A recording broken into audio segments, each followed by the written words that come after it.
A lo que vamos es que de alguna manera empieza dando este consejo, nos empieza a dar este primer mandamiento, que es amar a Dios. Pero luego, en el versículo 6 de Deuteronomio 6, dice lo siguiente: y estas palabras que te mando hoy estarán sobre tu corazón. El corazón del hombre, hemos dicho, es el espíritu y el alma. Eso es lo que realmente nos hace seres vivientes, ¿verdad? Obviamente el órgano como tal, pues todos lo identificamos, que está un poquito más hacia el lado izquierdo, ¿verdad? Por eso el anillo de matrimonio nos lo ponemos en la mano izquierda y nos lo ponemos en el dedo, ya se me olvidó cómo se llama, es el anular.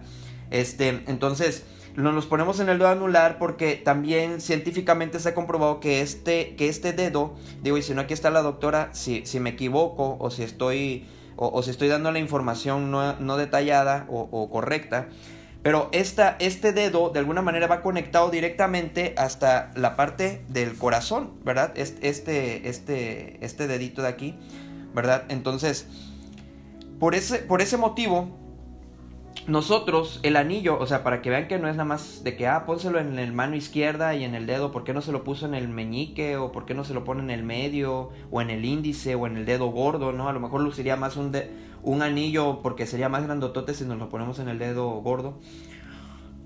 Pero a lo que voy es que el corazón del hombre, ¿sí?, es precisamente el alma y el espíritu. Entonces, el alma y el espíritu, que es el corazón que nos hace seres vivientes, porque el cuerpo, cuando nosotros morimos, es la separación del alma y del espíritu, del cuerpo humano. El cuerpo es el que entierran, pero el espíritu y el alma es lo que trasciende, ¿verdad?, a esa área espiritual o a ese plano espiritual, ya sea el cielo o sea el infierno, ¿verdad?, cualquiera de esos dos. Y aquí cuando dice, y estas palabras que yo te mando hoy estarán sobre tu corazón, es decir, van a estar sobre tu espíritu, van a estar sobre tu alma, ¿verdad? En tu alma. Aquí no solamente está diciendo, no está manejando el término en, sino sobre. Es decir, está hablando acerca de que estas palabras tienen autoridad. Por lo tanto, tú estás debajo y estas palabras están sobre, están por encima de lo que tú pienses y de lo que tú sientas. Porque el espíritu es el ser pensante y el alma es la parte sentimental, es de donde emanan los sentimientos, ¿verdad? Entonces, por eso podemos encontrar que la palabra dice que engañoso es el corazón más que todas las cosas y perverso. Y no se refiere a este órgano, por eso les estaba yo describiendo acerca del órgano como tal, del corazón, sino más bien se refiere al espíritu y el alma, porque el espíritu, al ser donde piensa, y si está controlado más por el alma, que son las emociones, entonces no vamos a pensar y no vamos a tomar las mejores decisiones. Por eso siempre se dice que cuando estés enojado, cuando estés triste, o aun cuando estás muy alegre, ¿verdad?, rebosas de alegría, no prometas nada o no tomes decisiones. ¿Por qué? Porque esas emociones pueden cambiar. Y si hoy estás alegre, no, mi amor, hoy mira, este fin de semana mi vida, me fue bien en el trabajo, me dieron un bono extra y te voy a llevar a comer y va a ser la mejor cena que te puedes imaginar. Pero resulta que eso fue un miércoles, se pelearon el viernes, el tema era que iban a ir el sábado y pues ya el sábado ya no hubo nada porque se pelearon el viernes. Entonces, a lo que vamos es a esa parte que dice la palabra de Dios, que el corazón es engañoso y perverso. O sea, no solamente engaña, sino pervierte también. O sea, puede corromper nuestro pensamiento. Y recuerden que todo empieza de aquí, por decirlo, en el corazón, por señalar el órgano, pero realmente pues en el espíritu y en el alma, ¿sí? Todo empieza aquí para que luego pase aquí. Y de aquí pasa aquí. Es decir, empieza toda la trama en el corazón para que luego suba al pensamiento y el pensamiento lo lleva a la acción, ¿verdad?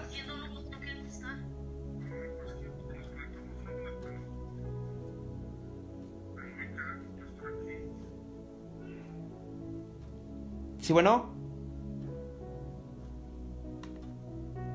Bueno, entonces lo que les estábamos comentando es precisamente que estamos buscando de alguna manera que a partir de esto, en Deuteronomio 6, cuando empezamos a hablar luego, que dice, y estas palabras que yo te mando hoy estarán sobre tu corazón. Pero aquí viene la parte importante, el versículo 7 dice, y las repetirás a tus hijos. y hablarás de ellas estando en tu casa y andando por el camino y al acostarte y cuando te levantes. Y no solamente eso, sino que tienes que ponerlo como señal, dice el versículo 8, y las atarás como una señal en tu mano y estarán como frontales entre tus ojos y las escribirás en los postes de tu casa y en tus puertas. Digo, nosotros aquí en la casa tenemos algunos sobre todo aquí en el cuarto también tenía Corintios capítulo 13. Aquí tengo 1 Pedro 5:7 y en el pizarroncito donde anotamos nuestros compromisos y también los gastos fijos que manejamos.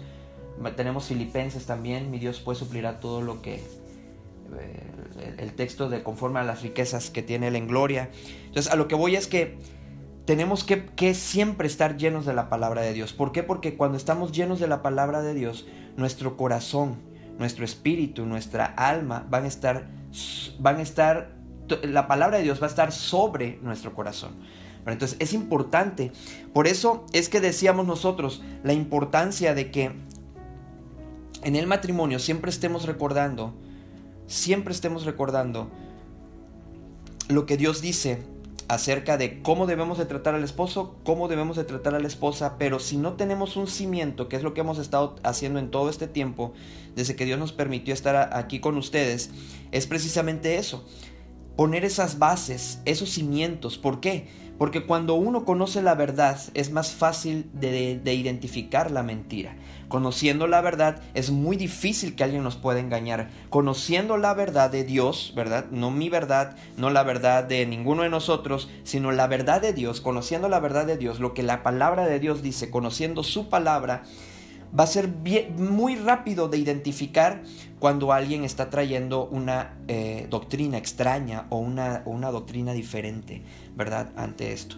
Entonces, hasta aquí nosotros los temas que hemos abordado, ¿sí? Ahorita, como dijimos en 1 Corintios 7, lo vamos a pausar en ese tema, no vamos a profundizar tanto. Pero pues ya saben que lo dejamos de tarea, ya varios igual ya respondieron el examen, ya vi que ya hubieron otras personas que no habían contestado que ya se respondieron 1 Corintios 7. Entonces, la importancia de todo esto es porque aquí Pablo habla acerca de los problemas que hay en el matrimonio. Hay muchos problemas que se nos pueden presentar en el matrimonio, pero aquí Pablo habla acerca precisamente de eso. Le habla, y si son problemas del matrimonio, pues obviamente son a personas casadas, ¿verdad? O sea, no les está hablando ahí a personas solteras, ¿verdad? En particular, o el consejo o los principios que Pablo les está recordando, porque aquí Pablo no da ningún principio nuevo, ¿verdad? Recordemos que para ellos antes, pues no existía más que solamente la Torá, como ellos le llaman, ¿verdad? Entonces, para ellos no existía más que los profetas, ¿verdad? Y la ley de Moisés. Por eso vemos que cuando Lázaro y el rico, en este caso Lázaro va al seno de Abraham, Abraham lo que les dice cuando el rico le pide, oye, pues por lo menos, si alguien resucita entre los muertos, mi familia va a creer, mis hermanos creerán. Y les dice Abraham, no, a Moisés y a los profetas tienen, óiganlos. Entonces, ¿por qué? Porque era lo que ellos nada más tenían en ese momento. No tienen este libro ya completo como el que nosotros tenemos, en el cual ellos pues todavía los estaban escribiendo, ¿verdad? Estaban siendo inspirados por el Espíritu Santo para que se escribiera la otra parte de la Biblia después de los profetas y de Moisés. Entonces, sin embargo, lo que Pablo dice en 1 Corintios 7 no es algo nuevo. No es algo que Pablo saca de contexto, ¿verdad? En ningún momento. Porque sabemos que dentro de nuestros principios que hemos estudiado es precisamente que creemos que la Biblia es la palabra de Dios, ¿verdad? Y también creemos que de alguna manera el matrimonio es para toda la humanidad, y cuando decimos esto es que es tanto para hijos de Dios como no hijos de Dios, y el matrimonio que va, la pareja que va ante un registro civil, ¿verdad? Hemos hablado en otras ocasiones y firma un acta de matrimonio, para Dios eso es válido, ¿verdad? Claro, cumpliendo los demás requisitos que ya hemos hablado acerca de la definición bíblica del matrimonio. Y partiendo de esto, entonces, Pablo no nos está diciendo algo nuevo.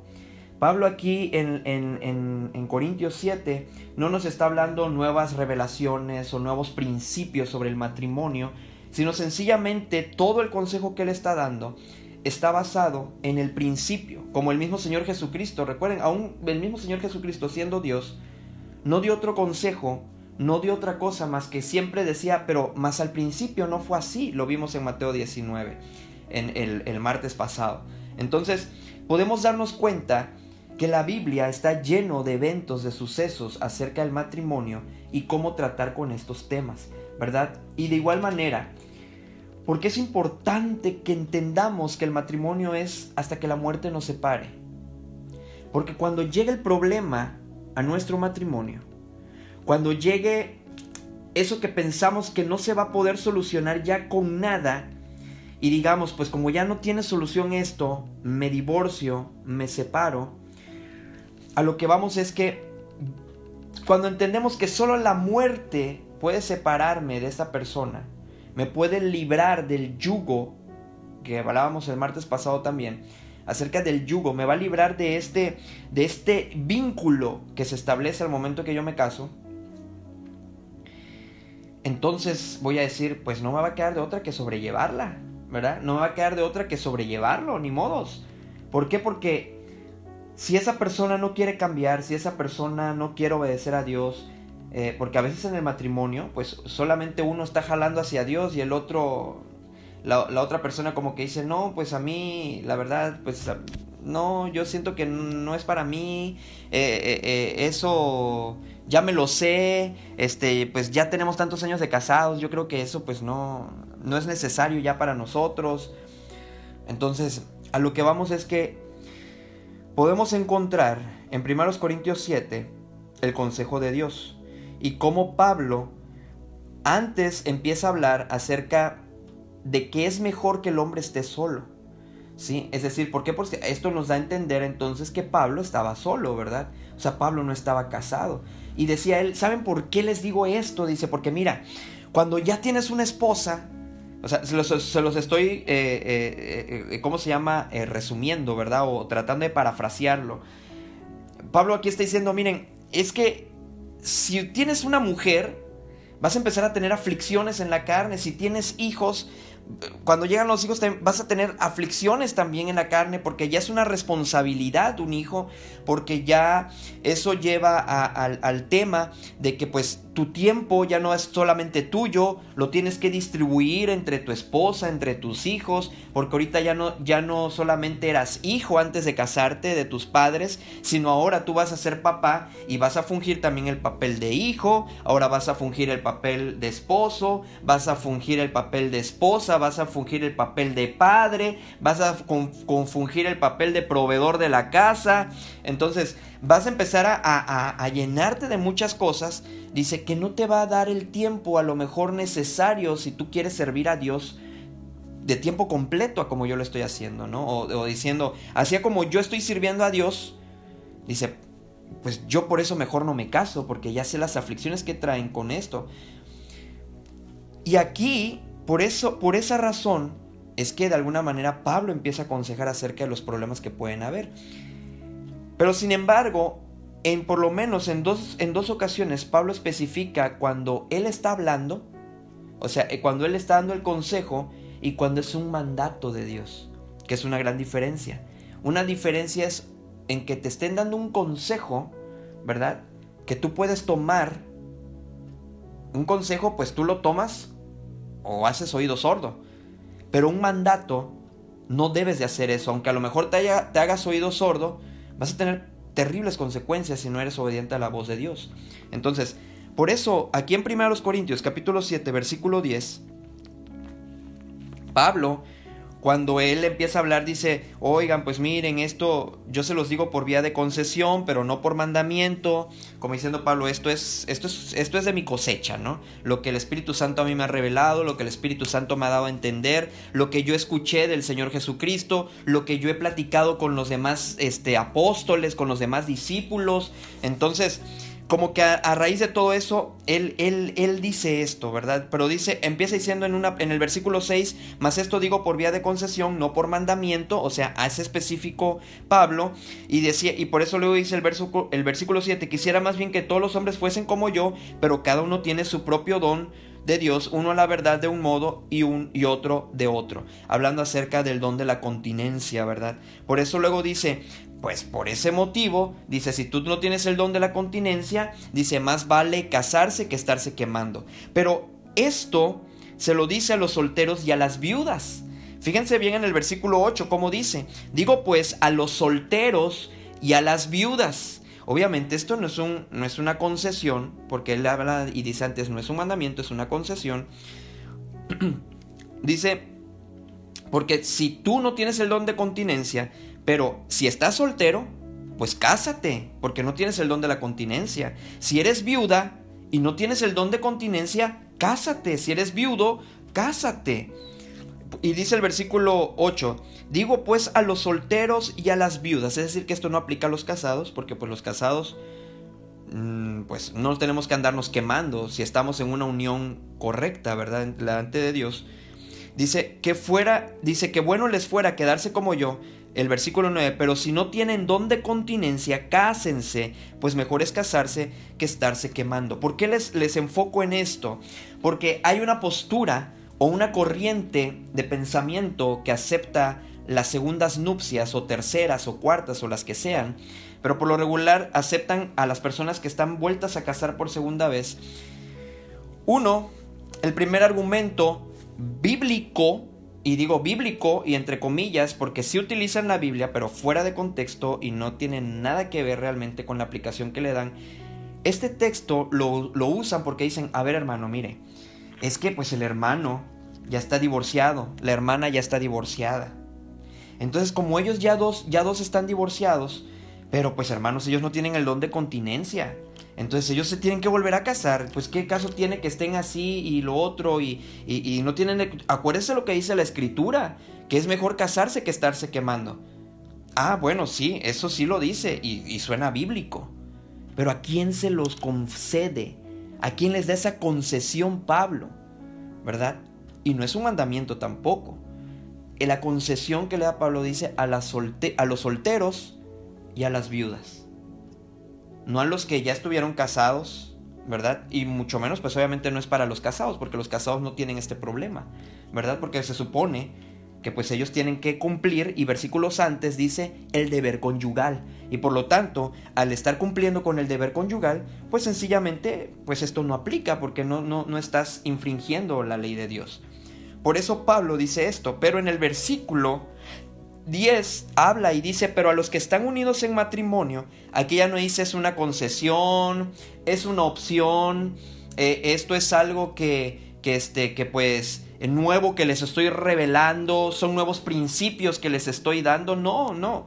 Pablo dice, pero a los que están unidos en matrimonio, mando no yo, sino el Señor, que la mujer no se separe del marido. El primer mandamiento que podemos encontrar, no de parte de Pablo, que aún Pablo era inspirado por el Espíritu Santo, no de parte de Pablo, sino de Dios, es no se separe del marido.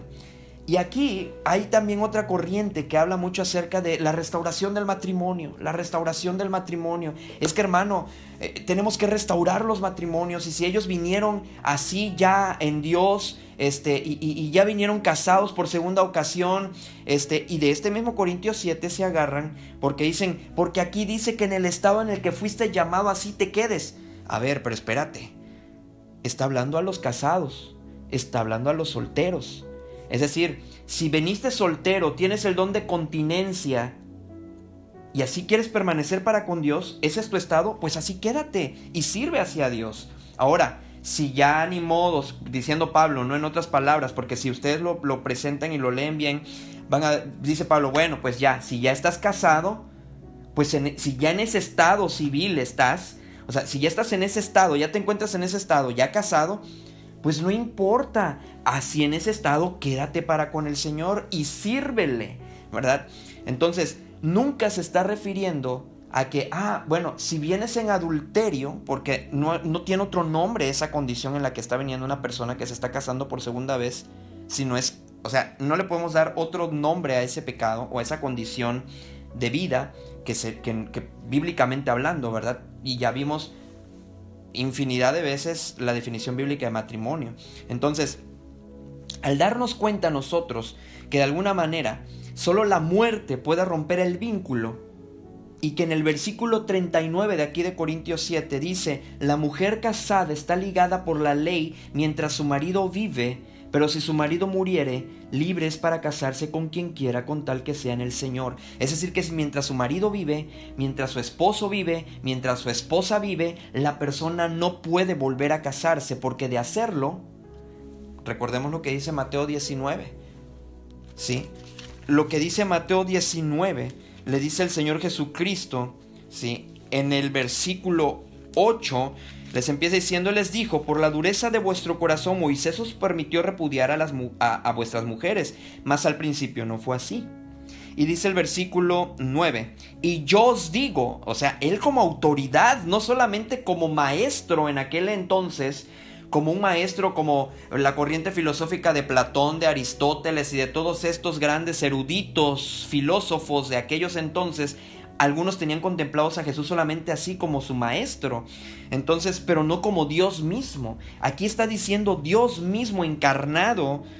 Y yo os digo, es decir, yo, Jesucristo, el Hijo de Dios, el Hijo del hombre, Dios encarnado, les estoy diciendo que cualquiera que repudie a su mujer, y ya hablamos de la salvedad, si no, usted vaya y escuche el otro, si no estuvo en el pasado, para que entienda el contexto, porque recuerde que todas las pláticas que damos, todos los devocionales que damos, llevan una secuencia.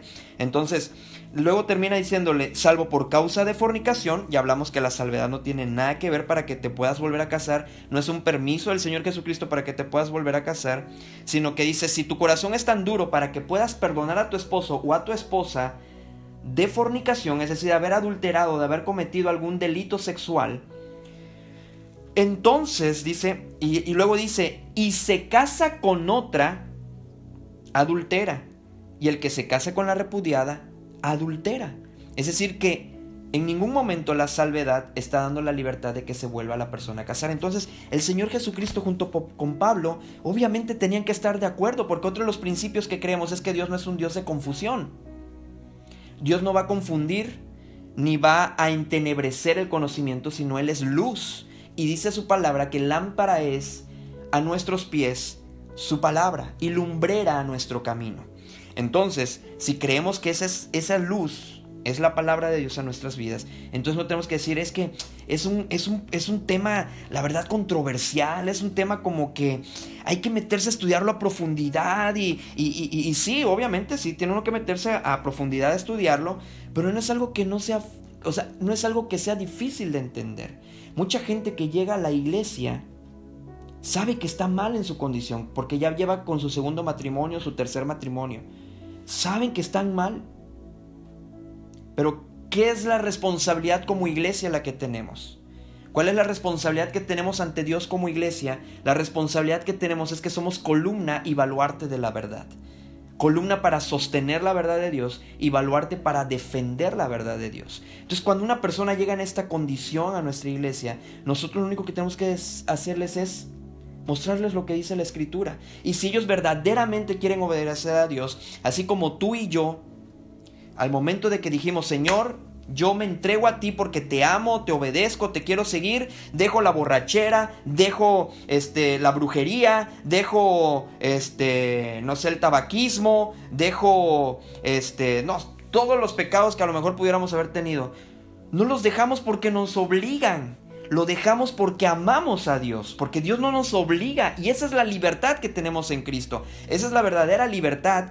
¿Por qué? Porque Dios no nos está obligando a hacer esto. Él te dice: mira, yo te mando a que hagas esto. Si tú no lo haces, estas son las consecuencias. Si tú lo haces, estas son las consecuencias. Pero en ti está. Lo que tú decidas, ya sabes a lo que te atienes, ¿verdad? Entonces, esa es la libertad que podemos disfrutar en Cristo, que aún a pesar de que nosotros sabemos que Dios existe y todo, nos da la libertad de que tomemos las decisiones, nos da la libertad de que hasta nos equivoquemos y Él nos levanta nuevamente. Pero lo que vamos es a lo siguiente, es que estas personas saben cuál es su condición realmente, ¿sí?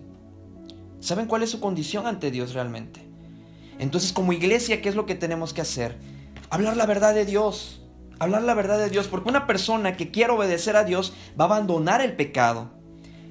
¿Va a tener consecuencias el pecado? Sí, por supuesto, porque luego aquí es donde entra el alma y no entra el espíritu con el raciocinio basado en la palabra de Dios. Porque dice la persona, hermano, hermana, es que sabe que es que ella tiene hijos con el segundo matrimonio que tiene. Y también tiene hijos con el otro, ¿no?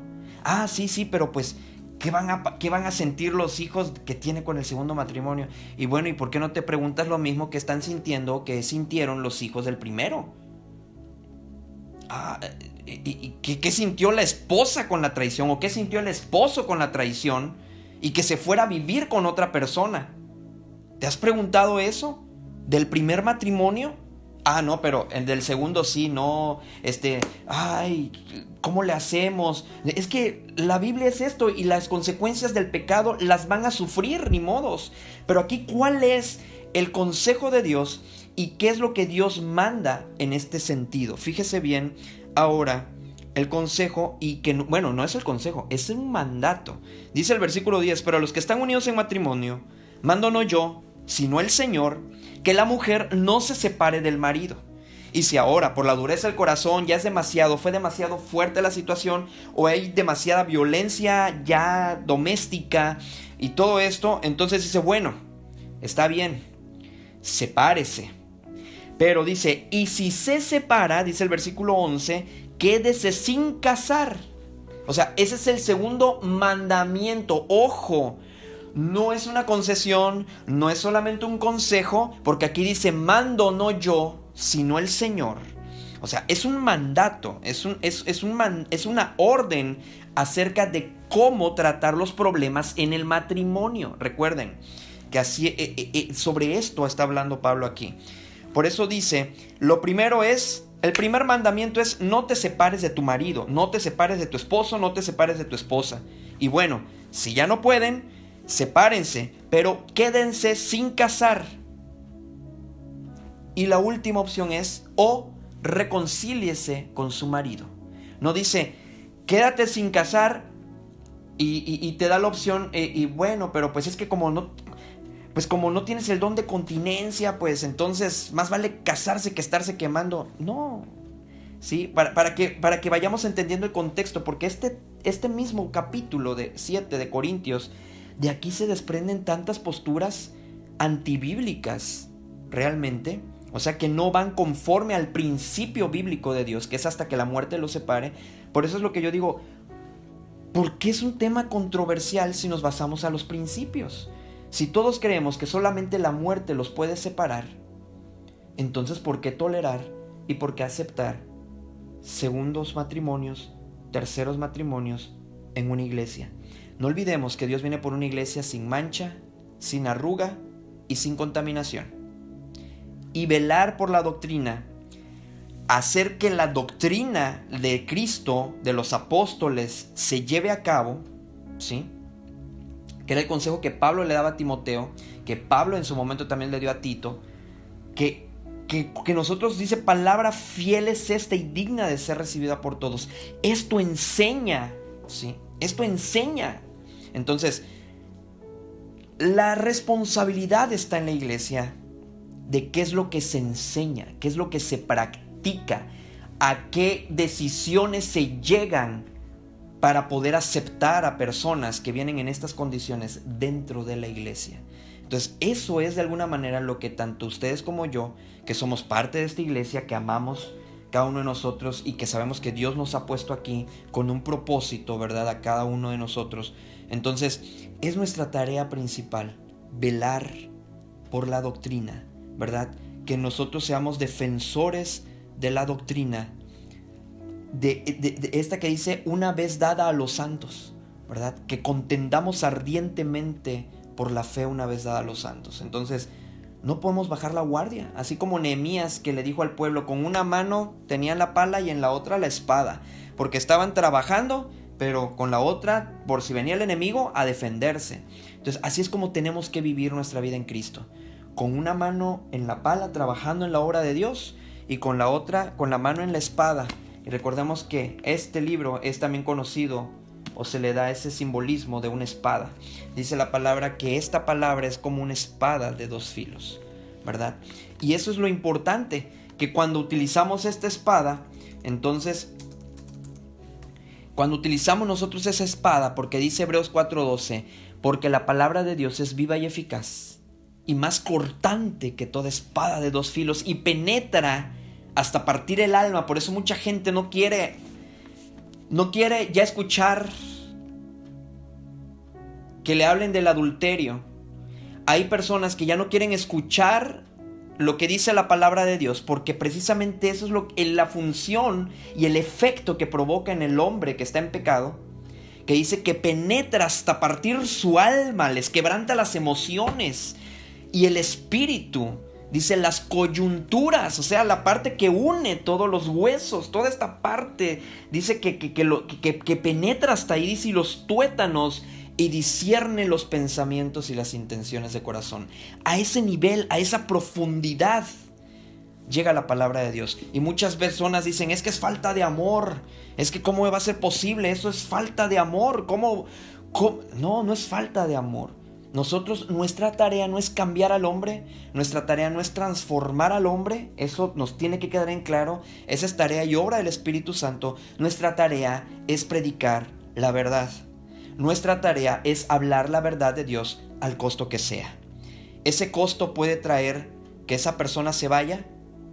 Si se va es porque no quiere someterse a la voluntad de Dios. Si se va es porque es una persona que no quiere obedecer a Dios. Por eso se fue o por eso se va.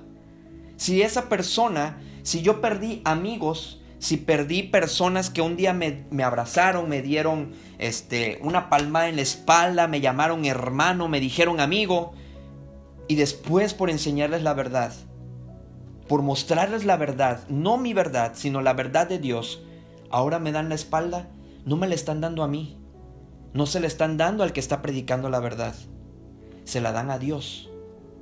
Y eso es lo que nosotros tenemos que tener muy claro, que al costo que sea, el Señor Jesucristo, por hablar la verdad, sabíamos que era el plan divino, pero por hablar la verdad, por encarar a la gente con su condición, donde arrepentíos y convertíos, ¿no?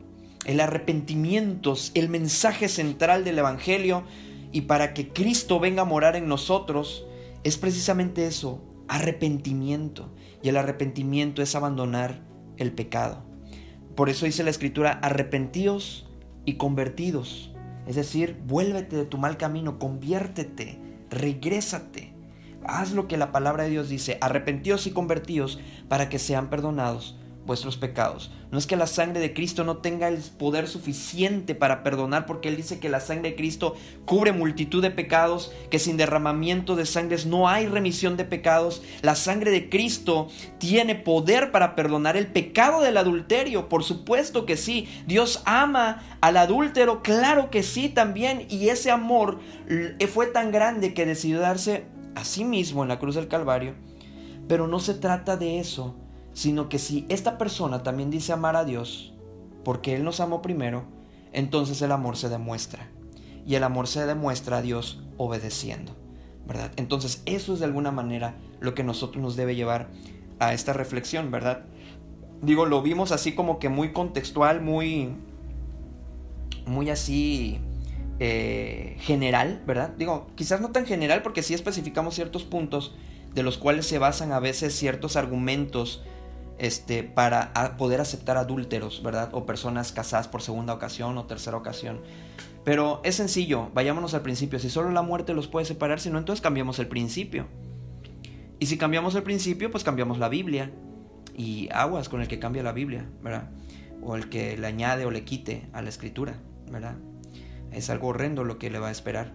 Entonces, independientemente de todo, yo creo que lo que nosotros tenemos que seguir es seguir orando, ¿verdad? Y sobre todo que orando unos por otros, por supuesto, y orar por nuestro matrimonio, por nuestra esposa, por nuestro esposo, ¿verdad? Porque nadie está exento de caer en el pecado, nadie está exento de caer en el adulterio, y eso es de alguna manera lo que uno tiene que tener siempre en mente, ¿verdad? Cuidarnos de eso, y para cuidarnos y cuidar a nuestro esposo o nuestra esposa de que no vaya a caer en ese tema, ahí es donde entra cómo tengo que tratarlo, cómo tengo que tratarla, cómo tengo que hablarle, cómo tengo que resolver los conflictos matrimoniales, cómo tengo que tratar las cosas en el matrimonio conforme al consejo de Dios, ¿verdad? Porque si yo me baso en los consejos que Dios le da para que un matrimonio funcione bien, si yo me voy al manual que Él dejó para el matrimonio, entonces me va a ir bien.